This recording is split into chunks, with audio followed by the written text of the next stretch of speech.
The proximate cause of the Great War was the assassination of Archduke Ferdinand, the Crown Prince of Austria, by a Serb nationalist extremist, and Austria's wish to punish Serbia for the murder.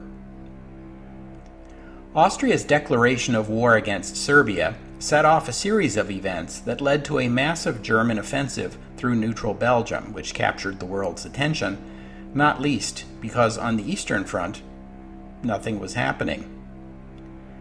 It took the Austrian army 2 weeks to mobilize in preparation for an assault on Serbia, but now at last, 45 days after the assassination, Austria is ready to take her revenge. Or so she thinks. Welcome to the history of the 20th century.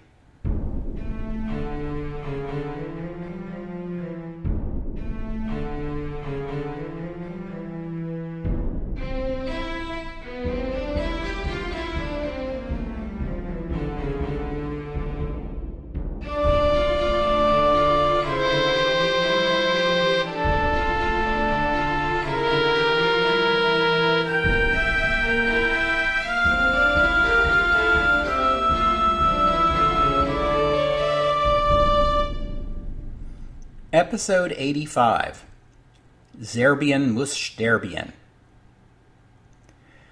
The sentence Serbien muss sterbien translates into English as Serbia must die. Now, if you've studied German, you probably know that the German word for die is sterben, not sterbien, but this is a case of poetic license for the sake of the rhyme. It was part of a jingle popular in Austria in the early days of the Great War. There are different versions, but a typical one would go something like this. Bullets for the Russians, shots for the French, hits for the Brits, and Serbia must die. Catchy. The Austrian grievance against Serbia triggered the Great War, but as we have seen, it was far from the only grievance now bursting into open warfare. It was just the spark. French revanchism, German resentment at a perceived encirclement, a Russian desire to maintain a stake in the Balkans and stymie Austria, and the traditional British opposition to allowing any one nation to dominate continental Europe, these were the kindling that fed the flames. Nevertheless, this Austrian grievance against Serbia remains for the Austrians the main focus of the war. You'll recall that the Austrian Chief of Staff, Field Marshal Franz Conrad von Hötzendorf, had been agitating for war against Serbia for years. You'll also recall Oskar Potiorek, the governor of Bosnia, and now commander of the Austrian forces arrayed against Serbia. He was sitting in the car with the Archduke and Duchess when they were killed. He would say afterward that he felt God had spared his life so that he could be the instrument of Austria's retribution upon Serbia. But you know who nobody in Austria wants to fight? Russia. But Germany wants Austria to fight Russia. The Schlieffen Plan is in full operation now, and most of the German army is off in the west fighting the French. There are only 10 German divisions in East Prussia. The Russian army has 114 divisions, although it will take time to mobilize them, and only about 98 are going to be available to fight Germany and Austria. Still, that's pretty lopsided. Austria's 48 divisions help plug the gap, but even so, the Central Powers are collectively on the short side of a 98 to 58 ratio. That's the bad news.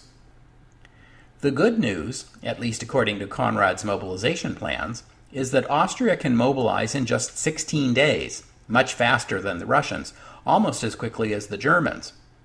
It is widely believed that Austria can bring its army to bear on the Russian frontier much faster than the Russians can deploy to oppose them, and, at least for the early weeks of the war, achieve numerical superiority. So the idea is for the Austrians to rapidly mass a large army on the Russian border and go on the offensive before the Russians are ready, knocking their larger opponent off balance and giving Germany the extra time it needs to finish off France and then redeploy to the east. It is widely believed that after France capitulates, Russia will soon follow. And if she doesn't, it won't take long for those 70 redeployed German divisions to persuade her. I've been saying It is believed. The idea is. When I say that, what I mean is this is what the German General Staff believes. This is the plan of the German General Staff. It is not Austria's plan. It is not Conrad's plan.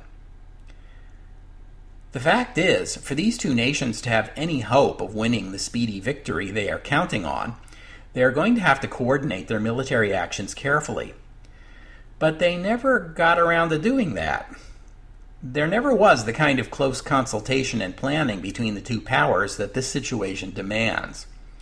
The Germans didn't trust the Austrians with their most sensitive military planning because the Germans believed, quite rightly, that Vienna was riddled with Russian spies. Conrad was equally resistant to sharing his thinking with the Germans, partly because he didn't trust them, partly because he had a low opinion of them. A lot of people in Europe believed Conrad was the greatest military genius of the age, and foremost among these people was Conrad. A quick review of what we learned in episode 79. The Austrian mobilization and deployment plan divides the Austrian army into three forces. The Austrian 1st, 3rd, and 4th armies, designated Echelon A and totaling about 28 divisions, would deploy immediately to the Russian front. The 5th and 6th armies, two smaller formations with about 8 divisions between them, would deploy to the Serbian front. This force was designated the Balkan Minimal Group, as it was deemed the minimum force necessary to defend the Serbian frontier against any incursion by Serbia into Austrian territory. The wild card in the plan was the Austrian Second Army.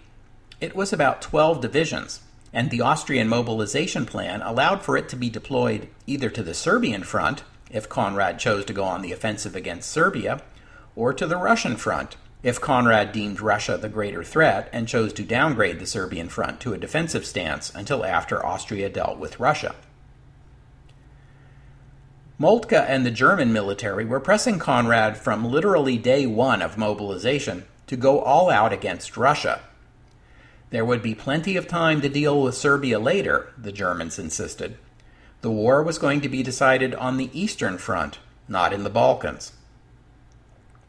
But this was not Conrad's view. In spite of all the good reasons to do exactly as the Germans were begging him to do, Conrad decided he could have it all.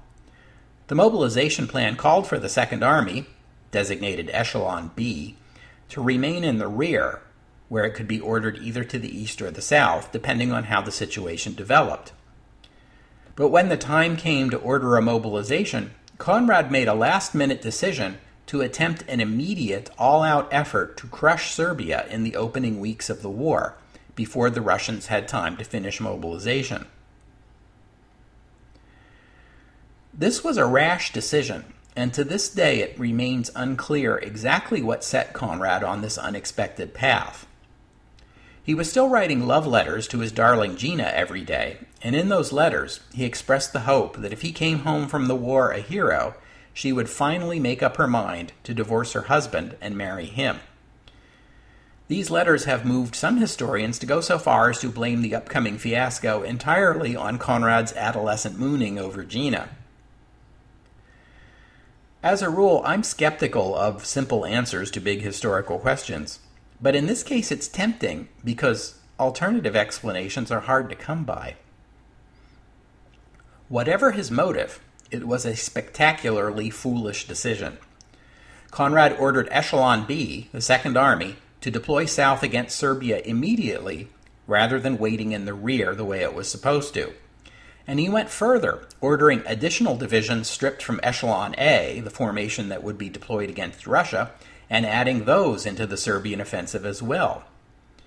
The reduced Echelon A would in no way be capable of offensive operations against Russia, and Conrad wasn't even going to try. Instead of moving Echelon A right up to the Russian border, which is what the mobilization plan called for, he ordered it sent into defensive positions, behind rivers and into fortifications, as far as 100 miles behind the Russian border, where its role would simply be to hunker down against the inevitable Russian onslaught. In other words, Conrad was all but double-crossing his German allies, and he was doing it to make sure that whatever else might happen in this war, Serbien muss sterbien. And because the Austrian mobilization plans didn't even cover this contingency, Conrad's own staff had to beg for extra days to mobilize against Russia because this unplanned rapid deployment of the Second Army against Serbia was going to use up additional time and trains that were originally planned for deploying troops east. Conrad gave them permission to slow down the mobilization because, what's the rush? Then came July 31st, the day Russia and Germany both ordered full mobilizations, and it finally became clear to Conrad what he should have seen from the get-go. Russia was really and truly in the war, and the full weight of the Russian army was really and truly about to come down on Austria like a hammer. Conrad asked his staff if perhaps maybe the Second Army couldn't be deployed against Russia after all. The staff was appalled. They had been working round the clock to improvise a last-minute offensive against Serbia. Now they were forced to explain to Conrad that no, they couldn't reverse what was already set in motion. The trains were already on their way south, and to try to turn everything around now would only lead to chaos. Conrad's inability to decide on a prudent strategy and then stick to it amounts to the worst blunder made by a commander of the Central Powers in the entire war. Arguably, Conrad lost the war for Austria and Germany right here, because the result of Conrad's shilly-shallying will be about as bad as you can imagine. Crushing defeats on both fronts. We'll look at Austria's crushing defeat in the East a few weeks from now in episode 90. Today, we'll focus on Austria's crushing defeat in the Balkans. Oskar Potiorek was in overall command of the war against Serbia. Needless to say, he was very pleased when he learned that he would be getting not only the 5th and 6th Armies, but the Second Army, and even, wonder of wonders, a wholly unexpected gift of a few extra divisions diverted from the Russian front. And then you can imagine how he felt a few days later when he learned that Conrad had changed his mind again, and that the Second Army and those extra divisions will be headed to the east after all.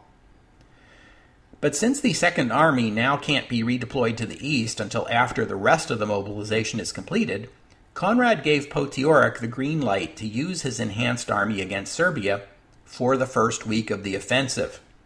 Just as long as everyone here is clear, that Second Army is going to have to disengage and move east after that first week is over, because that's how long it's going to take to sort out the mess Conrad has created.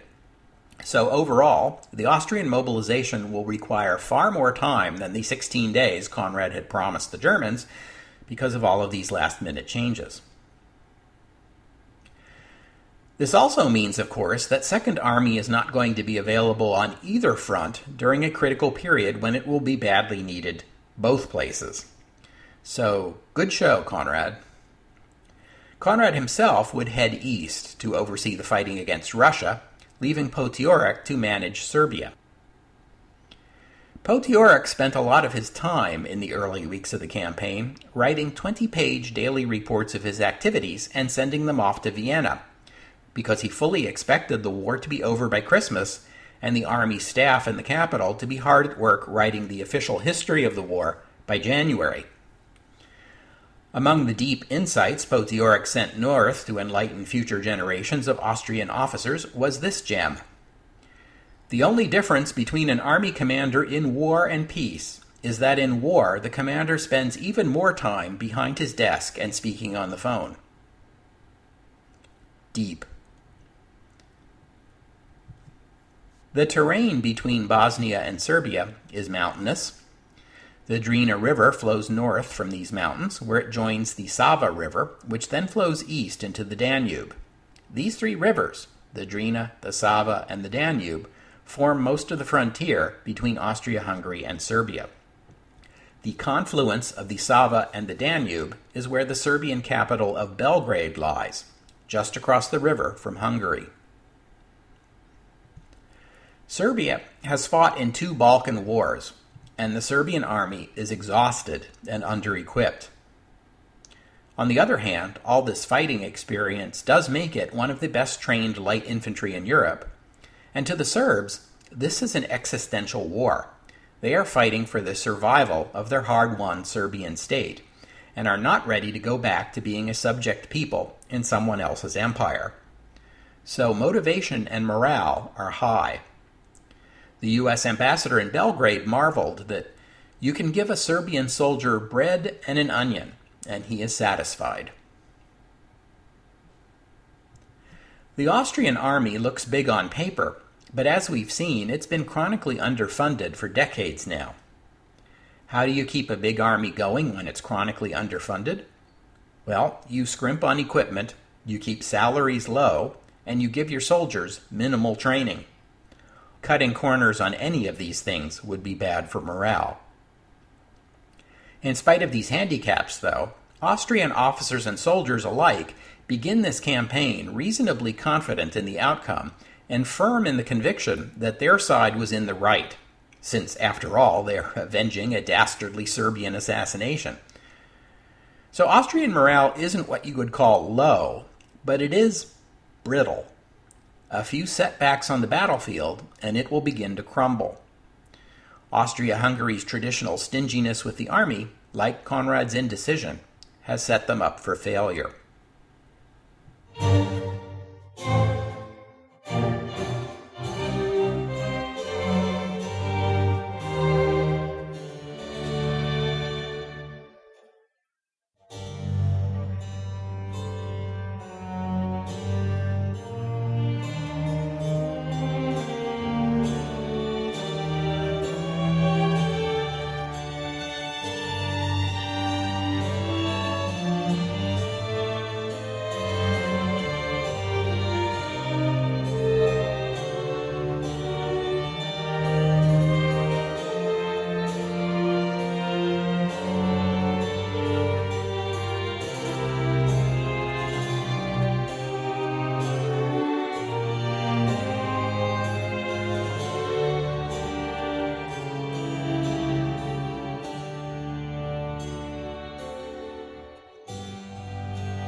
The initial Austrian offensive into Serbia began on August 12th.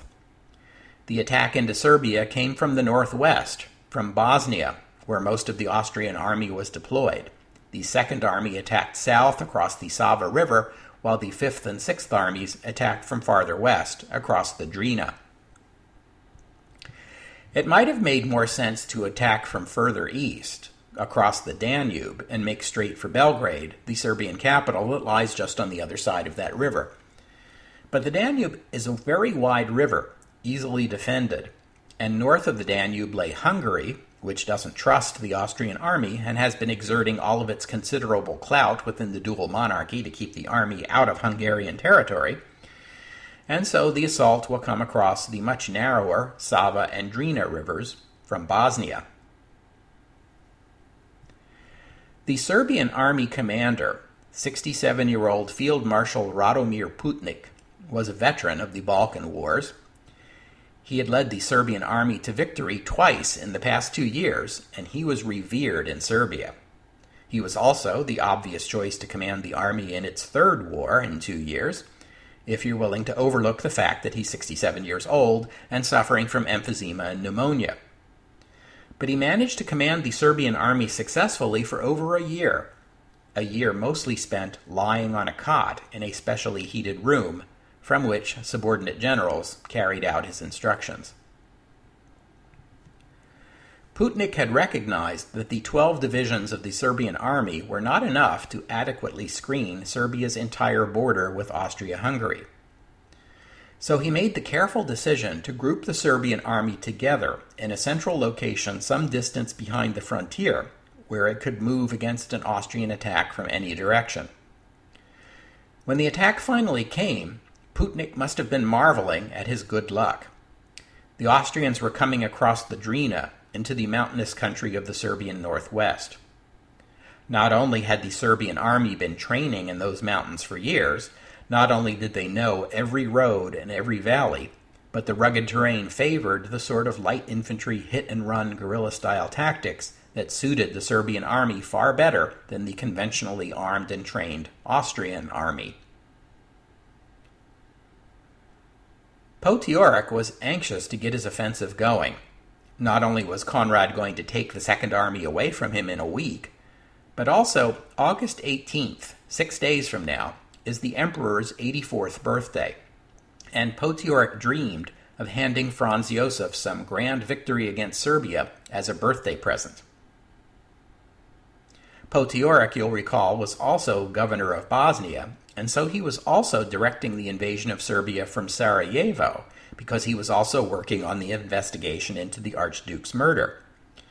His trying to do two important assignments at once, and from so far behind the front lines, means he's not going to be able to give either one the attention it deserves. It was August, and the weather was stiflingly hot. The Austrian mobilization plan hadn't provided Potiorek's units with enough bridging equipment. Worse still, on the Serbian side of the Drina, the wooded terrain rises rapidly from the riverbank, giving the Serbian army great cover for their snipers, machine guns, and light artillery. Austrian uniforms were Hechtgrau, a color that in English we call cadet gray. It's a bluer shade of gray than the German Feldgrau, which is a touch greener. Hechtgrau worked great in the rocky Austrian Alps, but in the green fields and forests of Serbia, not so much. And though the uniforms may not have been green, the Austrian soldiers sure were. They tended to panic whenever they came under Serbian fire. Most of the time they couldn't even see where the Serbian soldiers were positioned, and the nervous Austrians tended to respond to gunshots by firing wildly in every direction, quickly burning through their modest stockpiles of ammunition. The intense fire of 20th century warfare makes it a challenge to advance an army as quickly as their 19th century forebears managed. Austrian officers urged their soldiers forward, in spite of all these difficulties, sometimes threatening them at gunpoint. The Austrians regarded digging trenches as cowardly and a waste of time, so when a firefight came, Austrian soldiers were never as well protected as their enemy. These Serbian guerrilla tactics quickly got under the skins of the Austrian soldiers. As is often the case when regulars fight against guerrillas, they became suspicious of Serbian civilians, who were sometimes caught poisoning wells or setting booby traps for the Austrians. Serbian soldiers sometimes dressed in captured Austrian uniforms and approached Austrian units claiming to be Croatian Austrian soldiers, and then opening fire when they got close. The Austrian soldiers took their revenge by torturing, raping, and killing Serbian civilians and POWs, shocking the consciences of their own commanders, who were unable to keep their soldiers under control. Putnik had gotten word from French and Russian intelligence that the Austrian Second Army would shortly be redeploying eastward. But on the night of August 15th, he ordered the first Serbian offensive of the war against the Austrian Fifth Army, gambling that the Second Army was about to withdraw and therefore wouldn't be able to come to the aid of its neighbor. He figured right. Serbian soldiers drove Austrian advance units off the top of Mount Cer that night and were able to hold the position and drive the Austrians farther back, opening a gap in the Austrian line. The Emperor did not get any birthday presents from Serbia on August 18th. By the 20th, the Second Army was on its way to the Russian front, and the Fifth Army was in a disorganized retreat, all the way back across the Drina and into Austrian territory. Austria lost some 7,000 soldiers killed, 30,000 wounded, and 4,000 captured, against 3,000 Serbian soldiers killed and 15,000 captured. The Sixth Army, meanwhile, had never gotten very far into Serbian territory in the first place. Potiorek ordered it to advance, hoping it would draw Serbian forces away from the retreating Fifth, but the advance of the Sixth was too little, too late. These Serbian victories were embarrassing to the Austrians, who did their best to hush them up. The Austrian Foreign Ministry was working overtime to try to persuade Austria's neighbors, Italy, Bulgaria, and Romania, to join in the war against Serbia. Austrian diplomats kept claiming the Serbs were on the ropes and were going to collapse any day now. These other countries weren't buying it. In Italy, they were seeing anti-Austrian demonstrations, including one group that marched past the Austrian embassy in Rome whistling La Marseillaise. Somehow, I don't think Italy is going to be the one coming to Austria's rescue.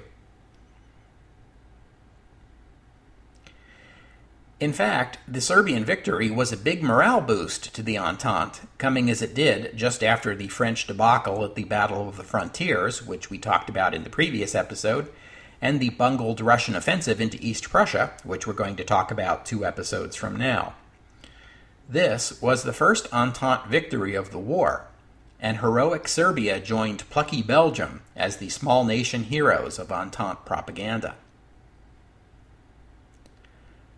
As the situation grew bleaker on the Western Front, France and Russia began pressing Serbia to go on the offensive and raid Austro-Hungarian territory in the hope of relieving some of the pressure on Serbia's bigger allies. The Serbian army attacked across the Sava into Hungary in early September in response to these calls.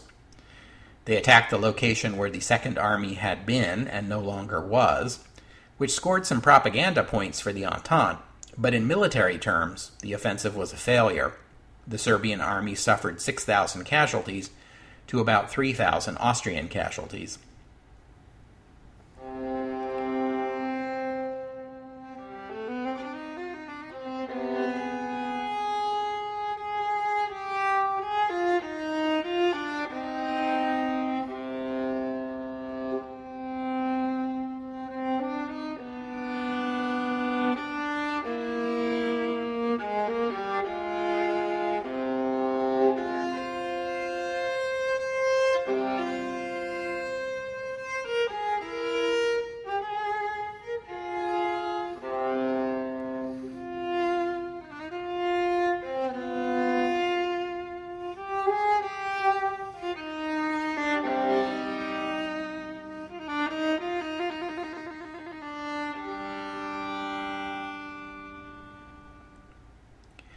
By mid-September, as the Austrian position on the Russian front was collapsing, Potiorek resolved to attempt another offensive against Serbia.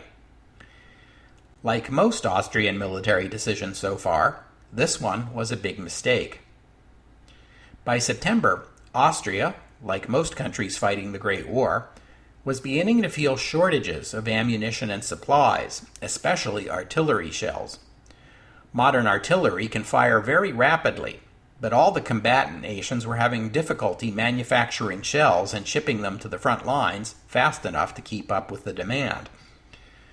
So this new Austrian offensive is going to have to compete with Conrad's forces in the east for supplies. And don't forget that Potiorek is down to what we used to call the Balkan Minimal Group, that is, the minimum force necessary to defend Austrian territory against Serbian incursion. This small force had never been thought sufficient to defeat Serbia on its own, but Potiorek was going to try anyway. This second offensive into Serbia began September 7th and continued through most of the month. The shaken Fifth Army had trouble at first, but the fresher Sixth Army soon gained some ground. Serbian forces pulled back from the rivers into the mountains and entrenched. Weeks of bloody and indecisive combat followed. The Austrians continued to fight poorly, but now the Serbs were suffering from a lack of supplies and ammunition themselves. Trenches aren't much good if you don't have any bullets. Serbia's domestic economy was exhausted. There was no more money, and Serbia had little in the way of domestic military production. Russia and France sent what aid they could, but Serbia is landlocked and difficult to reach, and the weather was getting cold and damp. Serbian fighters were going into battle in their underwear, because that was all they had, and shod in opanoks, a traditional kind of shoe made from leather straps, that is, as you might guess, not waterproof, making it hard on men fighting from muddy trenches. The Austrians at least had proper uniforms and waterproof boots. After the initial advances, the Austrian offensive bogged down, and Potiorek was forced to call it off on October 4th. Casualties were about the same on both sides, perhaps 18,000 killed and an equal number wounded. Once again, Austria had been humiliated. By now, the strategic situation was getting dire. The German offensive in the west had failed. The Russians were gaining in the east. And Germany and Austria couldn't even get a line of communication open to their soon-to-be ally, Constantinople, because Serbia stands in the way. Italy, Greece, and Romania were all leaning toward joining the Entente, and even Bulgaria, the country that had lost the Second Balkan War and had the strongest incentives to join the Central Powers, was frightened off by Austria's inability to subdue Serbia. Potiorek, meanwhile, kept insisting, with some reason, that the second offensive had reduced the Serbian army to a pathetic remnant, and that one more good push would finish it off. The Austrian Kaiser and his ministers had grave doubts about Potiorek's competence by this time, but this much was inescapable. Austria needs a victory, and the Serbian front was the only place where such a thing was even remotely possible. So in mid-October, Potiorek was granted the materiel and permission to begin a third offensive. And the early results were good. The weather was getting colder, the ground muddier, snow was falling in the mountains, and Serbian morale was beginning to crack. Eager ministers in Vienna began drawing up plans for dealing with Serbia after her defeat. The Austrian pledge not to annex any part of Serbia, made back in July, was now forgotten. A military governor was lined up to be installed in Belgrade after Serbia's fall, and plans made to annex the Danube Valley, turning Belgrade into an Austrian fortress. The rest of the country would be granted to Romania and Bulgaria as incentives to join the war. The Austrian offensive went well at first, and the Austrians easily captured Serbian towns that had seemed hopelessly out of reach during their earlier offensives. They drove forward toward Niš, now the capital of Serbia, and an important rail junction for supplying the Serbian army. The capture of Niš would effectively divide Serbia and her army into two parts. By early November, Marshal Putnik was advising the regent and the prime minister to sue for peace. But although the Serbian army was retreating, the mud slowed the Austrians down and saved the Serbian forces from encirclement. Potiorek couldn't resist peeling off a portion of the Fifth Army to send westward to capture Belgrade. That city was no longer the capital of Serbia and was by this time largely rubble, but to capture it would make great PR. The first Austrian unit to enter Belgrade on December 2nd got shelled by Austrian artillery for their troubles, because no one had notified the artillery that the city had been taken. December 2nd was also the 66th anniversary of the Kaiser's coronation, and Potiorek finally had a suitable gift for his emperor. But as the Serbians withdrew toward Niš, their supply lines were shortening, and the French and the Russians were now coming through with ammunition and supplies. The Austrians advancing deeper into muddy, mountainous Serbia were having the corresponding problem of supply shipments slowing down. On December 2nd, the same day that the Austrians took Belgrade, Putnik ordered a Serbian counteroffensive. The undersupplied and unprepared Austrians reeled.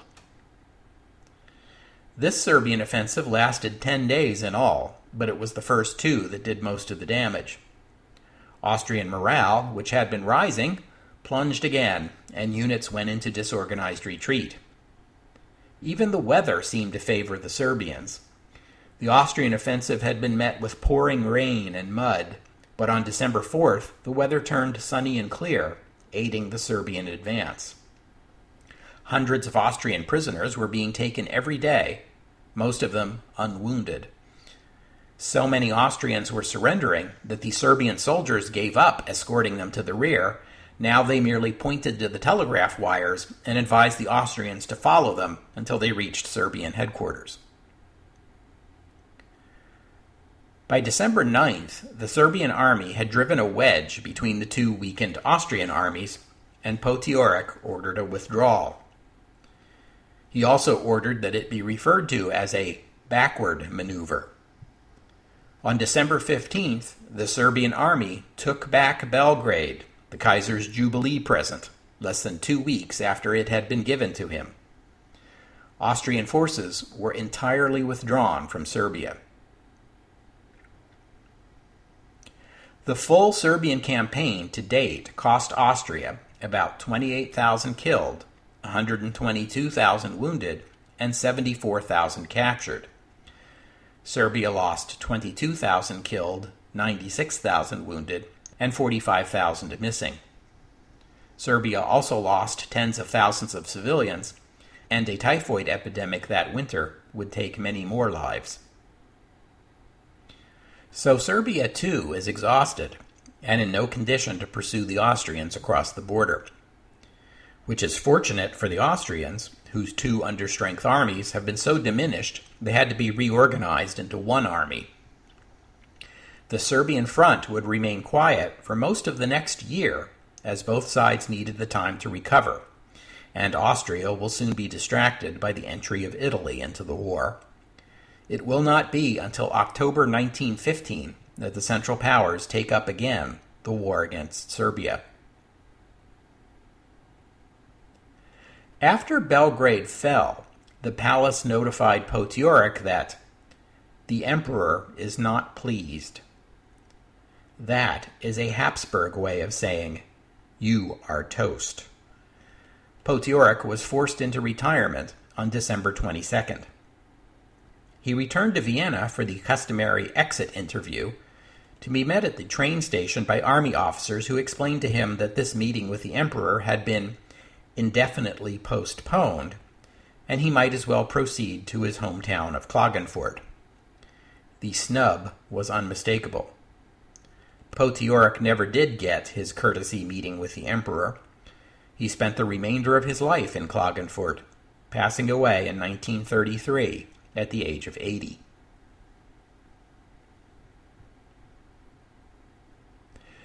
We'll have to stop there for today. Thanks for listening, and thank you to listener Tony for becoming a patron of the podcast. If you enjoy the history of the 20th century and have a few bucks a month to spare, why not become a patron? Head on over to patreon.com/markpainter or visit the podcast website, historyofthe20thcentury.com, and click on the Patreon button. You can also make a one-time contribution there via the PayPal button. And thank you to listeners William and Marcus for your recent contributions. You can also help out the podcast by leaving a rating and review at the iTunes store, and by spreading the word among your family and friends who might also enjoy listening. I'm back from the Confluence Science Fiction Convention, where I sat on a couple panels alongside listeners Steve and Tom, and also got to meet the aunt and uncle of the podcast's biggest fan in Utah, so that was nice too. It's great to hear from listeners too. You can reach me via email, Facebook, or Twitter. And I hope you'll join me next week on the history of the 20th century as we turn our attention back to the Western Front. With the French and their British allies in retreat from Le Cateau to Mulhouse, the Schlieffen Plan is unfolding right on schedule. Paris cannot hold out. Next week on the history of the 20th century. Oh, and one more thing. Strangely enough, back on July 23rd, when the Austrians issued their ultimatum to Serbia, remember the Austrian ultimatum? It had caught Marshal Putnik entirely by surprise. Not only by surprise, but on holiday at an Austrian spa in the Alps, where he had gone to treat his emphysema. When the ultimatum dropped, Putnik scrambled to hop a train back to Belgrade, hoping to slip out of the empire before the Austrians figured out that the supreme commander of the Serbian army was within their grasp.